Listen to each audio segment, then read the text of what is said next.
What is up, Dynasty Leaguers? Welcome back into another DLF YouTube channel video. Today, just like last week, we're going to be diving into this 2021 wide receiver class, talk about my rankings, the players that I really like, players that I'm fading, similar to what we did last week with this running back class as well. And then I also have some markers that I want to talk about for the wide receiver position.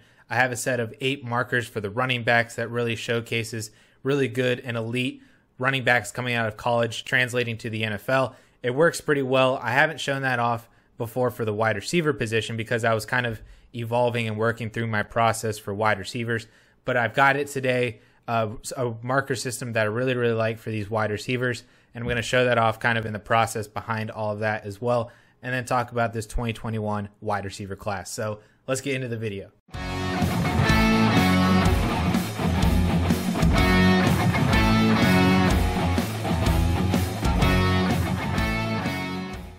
So like I said at the top of the video, I'm going to run through my markers for this 2021 wide receiver class.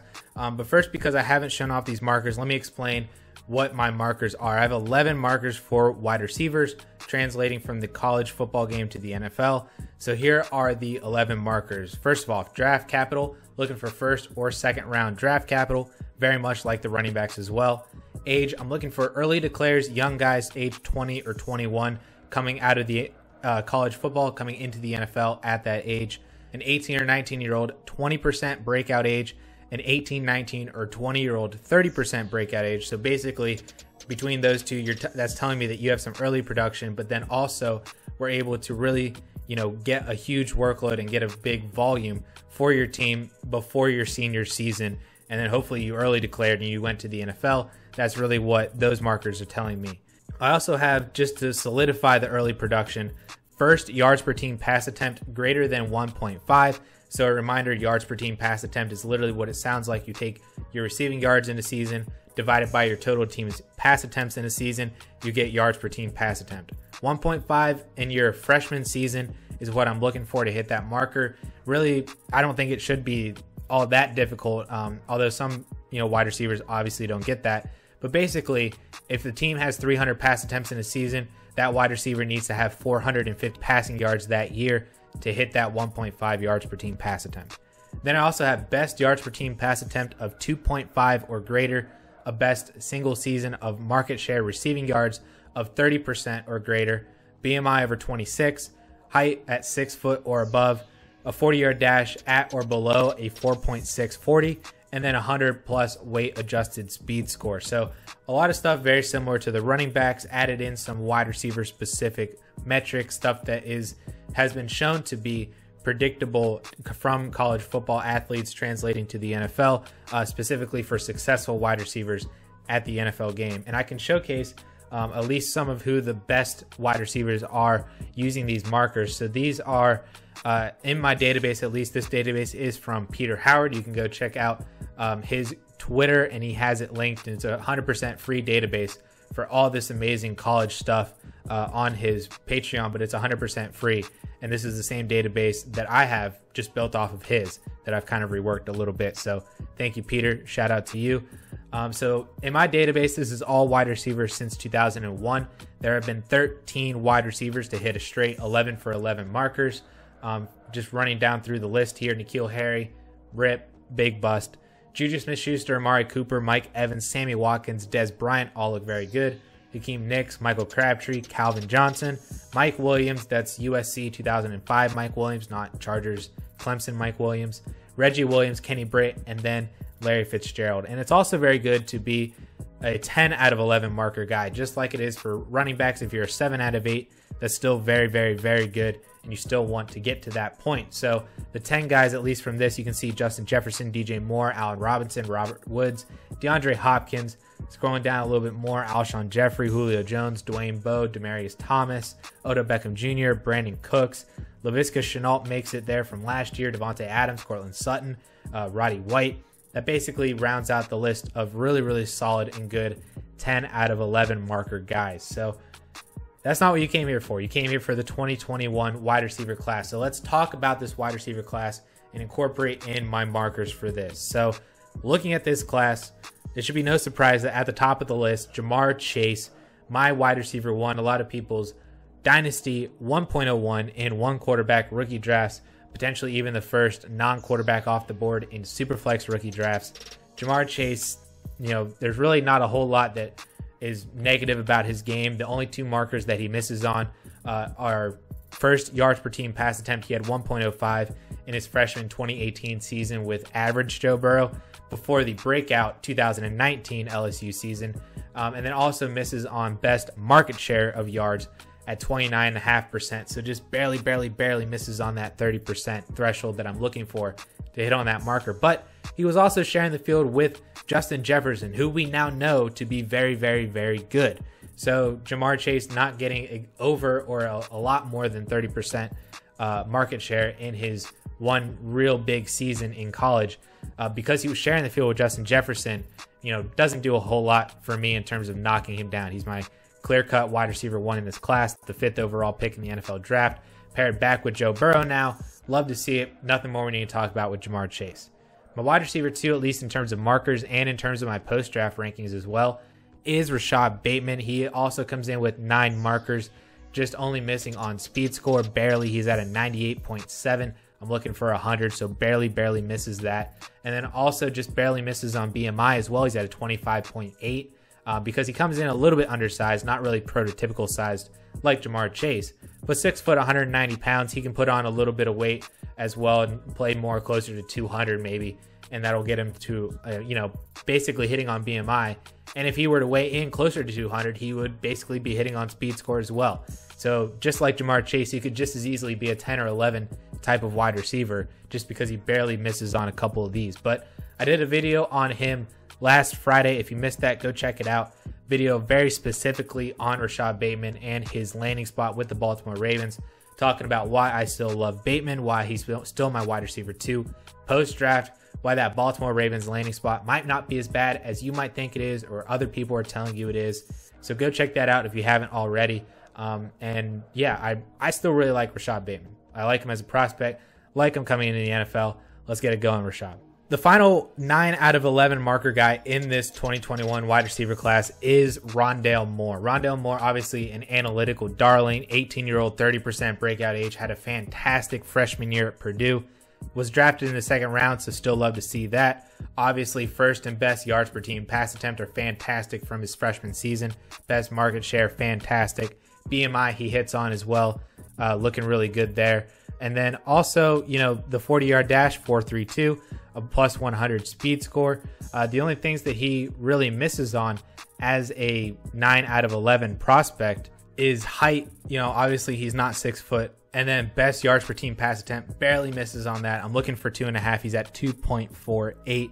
I bet you if he didn't get injured in either his sophomore or, last year with the COVID stuff as well, he probably would be looking a lot better in that department too. So just like the other 2 wide receivers, very close to being a 10 out of, or an 11 marker type of wide receiver. I have him currently slotted as my wide receiver 5 post-draft. I really do like the Arizona Cardinals landing spot. I think it offers a lot of potential in terms of what Cliff Kingsbury can do with him offensively as a utility weapon in that offense. It allows for room to grow on the depth chart. Obviously, he's going to be behind DeAndre Hopkins for like the next 5 years, but he can grow past Christian Kirk, Larry Fitzgerald, potentially retiring this year. If not this year, then probably next year. So there's a lot of room to grow on that depth chart. And then by the time that he gets into that wide receiver 2 role on that offense comfortably, he's going to be ready to rock and roll. And I'm excited for Rondale Moore. And I like him at his current early to mid 2nd round cost in Superflex. And then obviously just a little bit above that, late 1st round pick in 1 quarterback drafts. He is my wide receiver 5 though. And that's just because I think I'm giving DeVonta Smith and Jaylen Waddle a little bit more credit for being 1st round picks. Jaylen Waddle, you could ask me again maybe next week, and he might be my wide receiver 5 behind Rondale Moore. I'm just kind of rolling with the consensus on those 2. But we can talk about those 2. We can specifically talk about at least DeVonta Smith. DeVonta Smith comes in here as a 5 out of 11 marker type of guy, very similar to Calvin Ridley, has some blemishes in his analytical profile. Obviously, it sucks though because he didn't run a 40-yard dash, so he doesn't have a speed score and a 40, so he's missing on those 2 just entirely because he didn't do it. So I'm not really knocking him down for that. He could just as easily be a 6 or a 7 type of a guy because, production-wise, 4.38 yards per team pass attempt That's the second highest in this 2021 wide receiver class, just behind Elijah Moore and what Moore did last year, 39.9, so 40% best year of market share of receiving yards. So that's fantastic. Obviously, there's size concerns. He's at a 23 BMI, which is second lowest in this class behind Tutu Atwell, standing at 6 foot, 170 pounds, officially weighing in at 166 or whatever, but that difference is negligible. You can gain that weight just going to Texas Roadhouse. So, there is a lot of stuff to talk about with DeVonta Smith in terms of his analytical versus production profile. A lot of stuff, though, that has already been said. And if you're watching this video, I'm sure you've heard every single possible argument for and against DeVonta Smith. So I'm not really, going to dive into that as well. But the Philadelphia Eagles landing spot is very, very interesting because, if Jalen Hurts can become a decent quarterback, I think it would be really good for DeVonta Smith. And obviously, he doesn't have to become the main focal point with 2020 first-round wide receiver Jalen Reagor still there, Dallas Goedert, Miles Sanders out of the backfield. It could be an interesting and a very high upside potential offense for the Philadelphia Eagles. And I think DeVonta Smith was probably the best wide receiver for them to draft in that range. I like it a lot more than if Jaylen Waddle would have went there because I think he fits a much more of a complete outside wide receiver. I feel like Jaylen Waddle would have been much more like what Jalen Reagor is now and what he brings to the table. DeVonta Smith, I think, has upside as a complete outside wide receiver. He's a very good route runner, and then also has some speed and some 50-50 ability as well. So in terms of DeVonta Smith, he's my wide receiver 3 in this rookie draft class.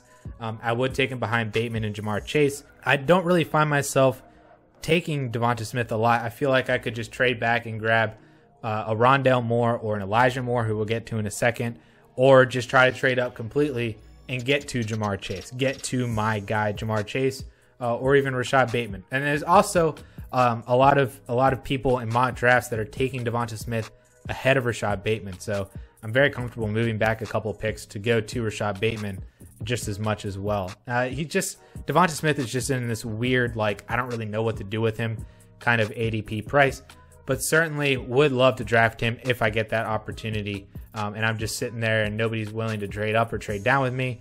I'm taking DeVonta Smith, and I would be happy about that too. So then the other guy I mentioned, my wide receiver 4, is Jaylen Waddle. Jaylen Waddle is all the way down there at a 3 out of 11 marker guy. Similar to DeVonta Smith, though, didn't run a 40-yard dash at his pro day, and so he doesn't have a speed score, so he just as easily could be a 4 or a 5 marker guy, just like DeVonta Smith could be a 6 or a 7.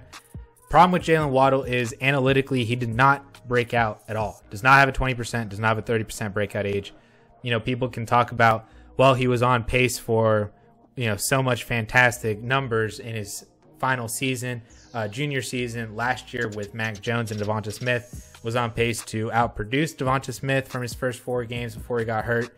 I've heard all of that stuff, but I feel like that per game argument is just so hard because we haven't seen him do it consistently, on a full season basis in college. So I find it hard for me to believe that not that he can't do it in the NFL, but that he just will do it. And landing with the Miami Dolphins as the second wide receiver off the board is certainly an interesting landing spot for him. Gets repaired back with Tua Tagovailoa. Immediately, though, I find it hard to figure out where his targets are going to be coming from because he's sharing the field with Devonta Parker, with Will Fuller, Mike Gesicki. You got Myles Gaskin out of the backfield as well. So I find it difficult, at least in year 1, to figure out where that target share is going to come from for him to be a productive rookie wide receiver. So you might, if you're drafting him in your rookie drafts, you might just be expecting him to redshirt basically on your roster. You're not going to play him at all unless injuries really devastate the wide receivers above him, which Will Fuller and Devonta Parker have been prone to have injuries before. So long term, I think Jaylen Waddle is really interesting long term if you're a rebuilding team and you want to take a shot on an explosive playmaking weapon like Waddle. You absolutely can do that because Will Fuller's on a 1-year deal. He could potentially be gone next year in free agency. Devonta Parker, 28, 29 at the end of the year, cap casualty potentially as well. Could be on his way out. And he's, not really in that same role as Jaylen Waddle. He's not an explosive guy. Even in his height, was not that type of wide receiver. Waddle could be really, really, really good in NFL and could be really good for fantasy as well because he has that Tyreek Hill type of potential. And I find it really hard to comp somebody to Tyreek Hill, but if somebody in this class is going to do it, it probably would be Jaylen Waddle. I'm not banking on him becoming that. You know, he could just as easily become like a John Ross or Christian Kirk kind of a player, you know, where he's really explosive. He has some really good peak weeks, but just doesn't put it together, you know, all at once, you know. So he's my wide receiver 4. I'm just kind of going with consensus on that. Still, I would, you know, if you have this shot on Rashod Bateman or Jaylen Waddle, I'm taking Bateman. But Waddle again, I don't really know what to do with him. This wide receiver class is weird that, you know, I would either like to trade up for Jamar Chase basically in all these situations, or if you're in that situation where Bateman's still on the board, you might want to trade back a couple spots and get Bateman. That's basically my strategy this year, is to get those two guys in this wide receiver class. Or if you're really trying to punt the position, just go down to a Rondale Moore or an Elijah Moore who are slipping past these other guys as well. So we can talk about Elijah Moore. The next guy in terms of my markers, 8 out of 11 markers, is a fantastic prospect. Landed in the second round with the New York Jets. Really just missed on first yards per team pass attempt, height as well, who's similarly sized as Rondale Moore. Speed score just barely missed on, even though he's a 4.35 guy at his 178-pound weight, just barely missed on speed score. So there's a lot of really good stuff that comes with Elijah Moore. Peter Howard, I know, really hated the New York Jets landing spot. I don't know, like, there's potential there. A new head coach, new offense, new regime. Not really so much a new regime, but like new, like, whole, you know, at least team building perspective. New rookie quarterback in Zach Wilson. We don't really know what he is going to become. He has a high ceiling, probably really low floor. You know, Elijah Moore comes in. You got Michael Carter, rookie running back as well. Corey Davis, Denzel Mims, Jamison Crowder is there. A lot of people expect Jamison Crowder to be cut. I think Elijah Moore could ultimately become the top target in this offense. And for Zach Wilson, that could be really good. That could be really bad. I'm not all that sure yet, but I would be happy to take a shot on a guy like Elijah Moore in my rookie draft, especially because he's going in the early to mid second rounds, just with Rondale Moore in Superflex and then late first in one quarterback as well. So he's my wide receiver 6, just because basically after him, I'm not really sure what to do after him. I think Terrace Marshall would probably come in as my wide receiver 7. I haven't actually sat down and done anything past Elijah Moore, but Terrace Marshall, second round wide receiver to the Carolina Panthers. There's potential there because Robbie Anderson's on a 1-year deal in 2021, becomes a free agent next year. So maybe they drafted Marshall because they don't want to re-sign Robbie Anderson next year. So he's going to be the duo with DJ Moore and then Christian McCaffrey. So there's potential and there's upside there. Marshall is one of those guys who basically stands alone as one of the more prototypical sized wide receivers in this class at 6'3", 205 pounds. So I like that a lot. I like his 40 speed score. His production had left a little to be desired, but he played for LSU. He played behind, you know, Justin Jefferson, who we know to be very good. Jamar Chase, who we expect to be very good. So there's a little bit of a grain of salt there for Terrace Marshall being held back by Justin Jefferson and Jamar Chase versus a guy like Jaylen Waddle, who is being held back by Henry Ruggs and Jerry Jeudy, who's fine, and then DeVonta Smith. So I think that there's a bit of a difference there between the two when you're talking about apples to apples, and that comparison and that argument and saying that Terrace Marshall has a grain of salt because of who he played behind versus Jaylen Waddle has a grain of salt because of who he played behind. So that's at least Terrace Marshall. Dyami Brown is also interesting as well, a 3rd round pick. Tutu Atwell, a lot of people really want to crap on him. I think you could do a lot worse in your later rounds in the 3rd and 4th round, just because that 2nd round draft capital is really interesting. And Tutu Atwell has a pretty solid analytical profile. 19-year-old, 30% breakout age, 4.24 best yards per team pass attempt. Yes, he is 155 pounds and whatnot, but if he was able to play and succeed at Louisville and succeed at a very high level at that playing weight, I know the NFL is different, but like, you know, it's usually production at the college level means that you have a good chance of production at the NFL level. So there is that shot on Tutu Atwell. I'm not thinking that he's going to be like some great player, but you could do a lot worse in the 3rd or maybe even the 4th round of your rookie drafts out there if he is still on the board. Then basically after that, we have this like laundry list of all these other guys that I am not interested whatsoever. Like I'm not interested really in Tylan Wallace being the 4th round pick for the Ravens. I think he's going to be kind of buried on that depth chart. 4th round pick doesn't do a whole lot for me either. Amon-Ra St. Brown, Detroit Lions. Yeah, I get it. But like, they could just as easily grab someone next year and maybe the year after that, and then he can be buried on the depth chart. And I find it really hard to believe that he's going to have rookie production, even though that depth chart and that wide receiver depth chart is really lackluster. I don't know. Like, I feel like it's really hard at his ADP because so many people are propping him up to be really, really good because of that lackluster depth chart. Like, that situation can change so quickly next year or the year after that. New quarterback, new wide receivers. I know, like, you know, the head coach might still be there in Dan Campbell because he signed like a 5 or 6 year deal, but you know, he could be on his way out, kind of like Matt Patricia might have been if they're not succeeding. I don't know. Like, that situation can change so very rapidly, and he's already a 2nd round pick, and I find it really, really hard to put him that high, even though that team and that situation looks really good. Like I said, that situation can change so quickly. Other interesting names, you know, that were drafted on day 2, Nico Collins. Yeah, I don't really care about Nico Collins all that much. Prototypical sized, and yeah, didn't really have a 30% breakout age. Dwayne Eskridge, 2nd round pick. Don't really get that one.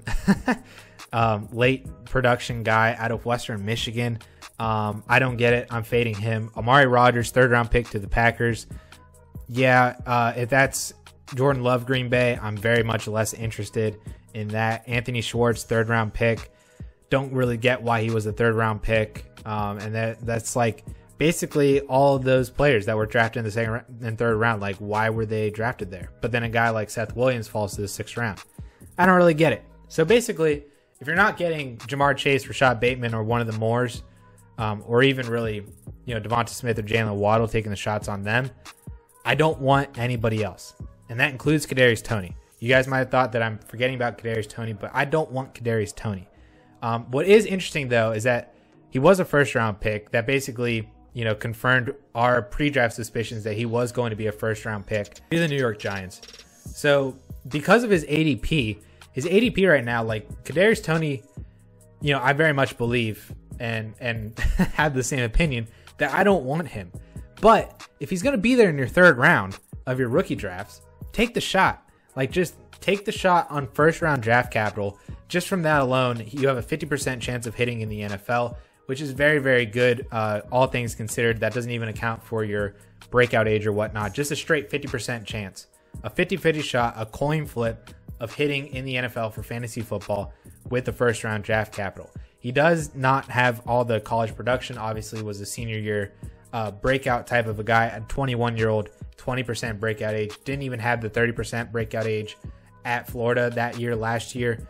So I don't really love what he's bringing to the table production-wise. He is, you know, a 4.38 kind of a guy. Does have a nice speed score. The size is kind of there, very similar to Rashod Bateman as well. But he's a different player than Rashod Bateman, and he wins very differently. And I know a lot of people really, really like what Kadarius Toney could bring to the table. I just find it hard to believe that on a New York Giants team, playing behind Kenny Golladay and at least initially Sterling Shepard, Darius Slayton, Evan Ingram is still there. Saquon Barkley out of the backfield, whenever he's been healthy, has been getting over 100 targets a season. You know, I don't know where the targets are coming from for him either, like Jaylen Waddle. And I really don't want Kadarius Toney on my team. But like I said, if he's in your 3rd round, take the shot. Take the shot on that 1st round draft capital, because that is absolutely insane. Very similar to what I said last year with Brandon Ayuk, because Ayuk up to this point last year in May post-draft was, I believe, the lowest or 2nd lowest 1st round wide receiver in terms of rookie ADP from DLF ever. So if you just took the shot on that, and I think a lot of people really, really liked what they got out of Ayuk last year, and they like what they have in him moving forward. Kadarius Toney, if he's in that same situation or being drafted later, you know, take the shot. That's all I'm going to say with Kadarius Toney, and that's where I'm just going to end it on that. So that at least is my breakdown of the 2021 wide receiver class. This class is not that great. I really don't think it's that great. Basically, like I said a couple times in the video, my strategy is get Jamar Chase, get Rashod Bateman. If you're not getting those two, you know, being able to trade up for those two, and you don't have the shot on getting Rondale Moore, Elijah Moore, and taking the shots on DeVonta Smith and Jaylen Waddle, I don't really want a wide receiver in this class. Obviously take the shot on Toney in the 3rd round, but I don't really want any of these other guys. I don't want to deal with Dwayne Eskridge, even though he has 2nd round draft capital. I don't want to deal with Nico Collins or, you know, Anthony Schwartz. People really like Amon-Ra St. Brown, but like I said, that situation can change so quickly. I don't really want to take the shot on that type of a guy. I'd rather trade out of that pick for veteran players, guys who can help me, you know, with their production now, kick the can down the road to 2022, 2023. If you're sitting there with an early 2021 2nd round pick and none of those guys are on the board, look at a couple of those guys and see maybe you can sneak a 2023 1st rounder for any of those. That would be the move to make. And I would really, really like that, because in their mind, they're pushing the can down the road 2 years. They don't have to worry about that. They get the immediate, you know, shiny new toy and object. This year, you get a player and a 1st round pick in 2 years. That 2023 draft class is supposed to be really, really good. So thank y'all for tuning in. Thank y'all for watching. Leave a comment down below. Like this video. Subscribe to the DLF YouTube channel. All that awesome stuff. Thank you all so much for tuning in. We'll catch y'all later.